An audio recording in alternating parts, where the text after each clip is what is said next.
कोई कहे भाई बार बार सुनने की क्या आवश्यकता है, बार बार सिद्धांत के चिंतन की आवश्यकता क्यों है? क्योंकि बार बार मन विषय में जाता है, इसलिए बार बार आवश्यकता है। एक बार सुनने से किसी का मन स्थिर हो जाए, मत आओ, मत सुनो। जब लो लगन लगी नहीं तब ही लो सिद्धांत, ये भी संतों ने कहा है। बोले जब लो लगन लगी नहीं बस तब ही लो सिद्धांत, तभी तक सुनिए।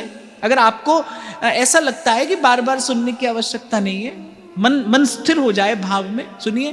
पर मैं तो आपको संतों की बात कहूं, संतों का कहना तो यह है कि जैसे जैसे मन भगवत भाव में स्थित होता जाता है, ऐसे ऐसे श्रवण का आनंद और बढ़ता चला जाता है। कितनी प्यारी बात गोस्वामी जी कहते हैं, जिनके श्रवण समुद्र समाना, कथा तुम्हारी सुभग सरनाना,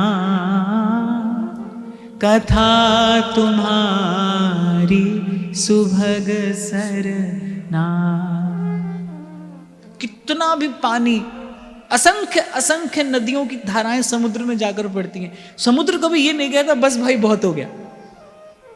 समुद्र कभी नहीं कहता बस बस बहुत हो गया, अब और स्वीकार नहीं कर सकता मैं। तो कह रहे जिनके श्रवण समुद्र समाना।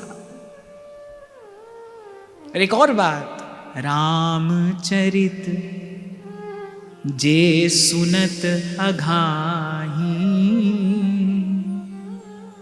रस विशेष तिन जाना नाही, रस विशेष तिन जाना।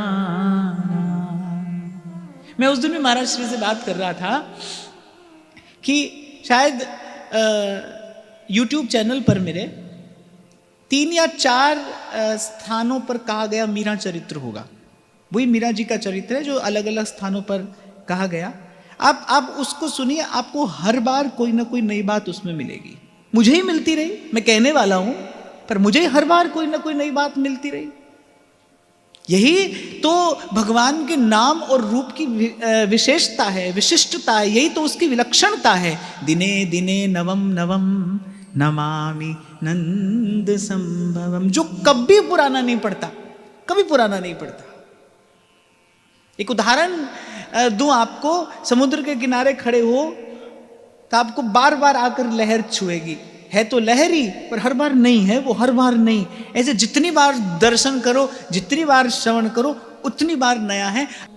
तो जिनके श्रवण समुद्र समाना, कथा तुम्हारी सुभग सरनाना। तो क्योंकि मन पुनः पुनः विषय चिंतन करता है, रोग मन को पुनः पुनः होता है।